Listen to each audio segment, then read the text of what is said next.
આ જે તળાવનું પાણી છે ને, હું દાવા સાથે એટલા માટે કહું છું કે એક તો પહેલી બ્યુટિફિકેશનનું કામ 2024માં પૂરું થવાનું હતું, હજી સુધી થયું નથી. હજી મને આશા નથી કે આ લોકો હવે કંઈ ટૂંક સમયમાં બ્યુટિફિકેશનનું કામ પૂરું કરીને આપે. પાણીનો બગાડ કરી રહ્યા છે એની પાછળનું રાજકારણ જે હોય તે, પરંતુ મને એટલી ખબર પડે છે કે તળાવનો મતલબ તળાવ એટલા માટે જ બનાવવામાં આવે છે. અને આ તો એક કહેવાય ને કે હૃદય જેવું છે. એક પાણીનું આ જૂનાગઢના એક ઘણા વિસ્તારો આનાથી પ્રભાવિત છે, આ પાણી ઉપર નિર્ભર છે. તો આ જે પાણીને આવી રીતે બગાડી દેશે તો એનાથી નુકસાન થશે કે કાલે પાણીની તંગીઓ આવશે, લોકોને પાણી મળશે નહીં. અને બીજી વસ્તુ કે જે પાણી ભરાવાના પ્રશ્નોને લઈને જો આવું કરતા હોઈએ, બે વસ્તુ છે, આપણે બે પાસામાં વિચારી લઈએ કે પાણી ભરાવાના પ્રશ્નને લઈને કરતા હોય તો આમાં 100% મેનેજમેન્ટ એટલે કે મહાનગરપાલિકાનો જે કાર્ય કરવાની જે પદ્ધતિ છે, જે કાર્ય કરવાની ખોખલી નીતિ છે, આ કદાચ એને છુપાવવા માટે પણ કરતા હોય. એક વસ્તુ સમજો કે વરસાદનું પાણી આમાં ભરાશે તો પાણી ઓવરફ્લો થશે તો એની તો નિકાલનો રસ્તો હોય જ છે, પણ ઓવરફ્લો નથી થતું છતાં પણ વાલ ખોલી અને આ પાણીને એમને ગંધારા પાણીમાં વહેવડાવવામાં આવી રહ્યું છે. તો આમાં ક્યાંક ને ક્યાંક એ લોકોની પોલમ કારણ કે ઘણી બધા કાળવાઓના પાણી પણ આમાં મળતા હોય છે, ઉપરથી આવતા પાણી પણ આમાં ભળે છે. તો ક્યાંક આ લોકોએ પોતાના પ્રોજેક્ટમાં માત્ર પૈસાની લાણી કરી છે, કોઈ વ્યવસ્થા નથી સાચવી, જેથી કરીને જૂનાગઢને એને ડર હોય કે હજી વરસાદ વધુ થઈ જશે તો જૂનાગઢના એ વિસ્તારો ડૂબી જશે. જો આવું હોય, અને આ ડર સાચો પણ છે, ઘણા કોર્પોરેટરોના મેં લેટરો પણ વાંચ્યા છે કે એ લોકો દિવાલને લઈને, એક દિવાલ છે જે દિવાલને લઈને કાઢવા પાસે જે દિવાલ છે એને લઈને કે છે દિવાલ ઊંચી કરો, દિવાલ નીચી કરો, આવો બાય રેકોર્ડ છે, લેટરો છે. મતલબ કે ભાજપના કોર્પોરેટરોને પણ એવો ડર લાગી રહ્યો છે કે ભ્રષ્ટાચારમાં આ જે બાંધકામ શાખાના અધિકારીઓ હોય કે બાંધકામ શાખામાં આવતા જે પણ કઈ લોકો હોય, આ લોકોએ કોઈ પણ જાતના પ્રોજેક્ટને સફળતા આપે એવા કોઈ પણ જાતના પ્લાન વગેરે બનાવ્યું હોય એવું મને લાગે છે. કારણ કે જો ડર ન હોય તો પાણી છોડવાથી ફાયદો કોને છે? કોઈને ફાયદો નથી. પાણીનો સંગ્રહ થાય છે તો પાણી રહેવા દો ને. તમે શું કામ કાઢી રહ્યા છો? તમે શું કામ આટલો બધો પાણીનો વ્યય કરી રહ્યા છો? તમે શું કામ પાણી બગાડી રહ્યા છો? એનો તો જવાબ ઓફિશિયલી કોઈ આપે, મહાનગરપાલિકા ઓફિશિયલી જવાબ આપે. જૂનાગઢની જનતા માંગે છે જવાબ, કારણ કે જૂનાગઢની જનતા પાણીના સંગ્રહ ઉપર આધારિત ઘણી બધી છે. કારણ કે તમે હજી સુધી કોઈ પણ પાણીની લાઈનો બધા વિસ્તારોમાં પહોંચાડી નથી દીધી, અને પહોંચાડી છે તો પાણી કેટલું આપો છો સૌ જાણે છે. એટલે ખાસ કરીને જૂનાગઢની જનતાને નુકસાન થાય એવા કૃત્ય મહાનગરપાલિકા દ્વારા કરવામાં આવે છે.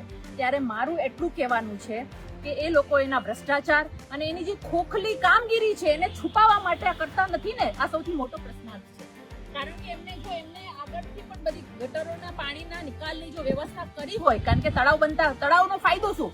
પહેલા તળાવ હતું જ તો એને બ્યુટિફિકેશન શું કામ કરવું જરૂર પડી? તો કે ભાઈ સારું થાય, સારી રીતે સંગ્રહ થઈ શકે, લોકો અહીંયા ટહેલવા આવે. એના કરતા પણ વધારે મહત્વનું એટલા માટે હતું કે આ જે પાણીનો જે આગળથી ભરાવો થતો હતો, વરસાદ વધારે થઈ જાય તો પાણીનો નિકાલ નતો થતો, તો એ બધાની વ્યવસ્થાઓ કરે. તો ક્યાંક ને ક્યાંક મહાનગરપાલિકા દ્વારા જેને પણ આ કોન્ટ્રાક્ટ આપવામાં આવ્યો છે, જેને પણ આમાં મોટા ટૂંકમાં પૈસા ખાધા છે, આ લોકોએ ક્યાંક ને ક્યાંક ભ્રષ્ટાચાર મોટો કર્યો હશે, જેથી કરીને આજે આ પાણી હજી તો છલકાણું નથી, ત્યાં પાણીનો વ્યય કરી રહ્યા છે. એમને ડર લાગી રહ્યો છે કે વધારે વરસાદ થઈ જશે, સોસાયટીઓ ડૂબી જશે. તો મારે તો સોસાયટીઓ જે રહે છે એ લોકોને કહેવાનું છે કે આપણા પાણીનો દુરુપયોગ કરી રહ્યું છે, જાગો, હવે જાગો. નરસિંહ મહેતા સરોવરનું પાણી વ્યય થઈ રહ્યું છે. મેં તમને લાઈવના માધ્યમથી બતાવ્યું કે આપણા નરસિંહ મહેતા સરોવરનું પાણી સંગ્રહ કરવા માટે જેના કરોડો રૂપિયા, જનતાના કરોડો રૂપિયા, જે ગ્રાન્ટોમાંથી કરોડો રૂપિયામાંથી આ 60 કરોડથી પણ વધારે પૈસા ખર્ચીને બ્યુટિફિકેશનનું કામ કરવામાં આવ્યું છે, આજે એ વ્યય થઈ ગયા છે. કોના પૈસે ધુવાડો? કોના પૈસા વ્યય થઈ રહ્યા છે? માત્ર પાણી વ્યય નથી થઈ રહ્યું. આ લોકોનું જીવન જરૂરિયાત, એક કહેવાય છે ને કે ભાઈ જીવન જરૂરિયાત અતિ આવશ્યક, તમે પાણીનો દુરુપયોગ કરી રહ્યા છો, વ્યય કરી રહ્યા છો. બીજું મારે તમને એ કહેવું છે કે આ લોકોએ જો પોતાના કાર્યમાં સારી રીતે કર્યું હોત, પોતાનું કાર્ય સારી રીતે, પોતે જે પ્રોજેક્ટ મૂક્યો છે, પ્રોજેક્ટને સારી રીતે બધી દિશાઓનું વિચારી, બધી સોસાયટીઓમાંથી પાણીનો નિકાલ કઈ રીતે થશે, આ રીતે જો કર્યું હોત તો આ પાણીનો દુરુપયોગ ન થતો હોત. એટલે એટલે મારો સવાલ અહીંયા ચોખ્ખો મારો સવાલ એ મહાનગરપાલિકાને એ છે કે જૂનાગઢની જનતા જવાબ માંગે છે કે આ પાણી તમે બગાડી શું કામ રહ્યા છો? તમે કયો ભ્રષ્ટાચાર છુપાવવા માટે બગાડી રહ્યા છો? તમે તમારી કઈ ખોખલી કામગીરીને છુપાવવા માટે બગાડી રહ્યા છો? આ પાણીનો સંગ્રહ થવો જોઈએ. તળાવની સાદી પરિભાષા છે. તળાવની સાદી પરિભાષા એ છે કે આમાં સંગ્રહ કરવાનો હોય છે. તો સંગ્રહ થતા પહેલા તમે પાણીનો આટલો મોટો દુરુપયોગ કરી રહ્યા છો એ વસ્તુ ખૂબ જ આશ્ચર્યજનક છે. અને જૂનાગઢની જનતાએ પણ જાગવાની જરૂર છે, ખાસ કરીને કે તમે જાગો અને આ જે દુરુપયોગ થઈ રહ્યો છે અને જે ભ્રષ્ટાચાર થયો છે એ ભ્રષ્ટાચારને લઈને તમે સવાલ પૂછો કે ભાઈ તમે શું છુપાવવા માટે પાણી બગાડી રહ્યા છો. મારો સાદી ભાષામાં એટલો જ સવાલ છે અને એટલો જ પ્રશ્ન છે મહાનગરપાલિકાને કે તમને તમારા કામ ઉપર ભરોસો નથી.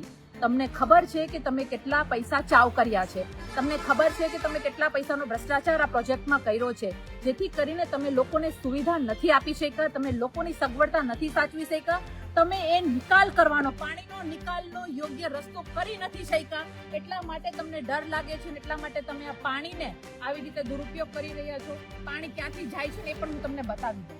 પાણી ક્યાંથી જઈ રહ્યું છે ને જોઈ રહ્યા છો ને કે આ અહીંથી તળાવનું પાણી ખાલી થઈ રહ્યું છે.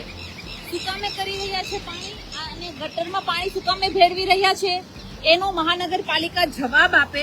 નહીતર આગામી દિવસોમાં આમ આદમી પાર્ટી તમારી પાસેથી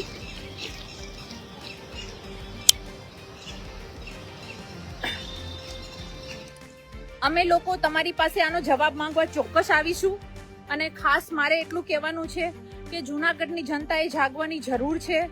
આ જે બ્યુટિફિકેશનના કામમાં આ લોકોએ જે ભ્રષ્ટાચાર કર્યો છે એ લોકોએ પાણીનો ક્યાંય નિકાલ નથી કર્યો. કરોડો રૂપિયા જનતાના ટેક્સના પૈસે આ બધા બ્યુટિફિકેશન થાય છે. કોઈ નેતાઓ પોતાના ખીચામાંથી નથી કાઢતા.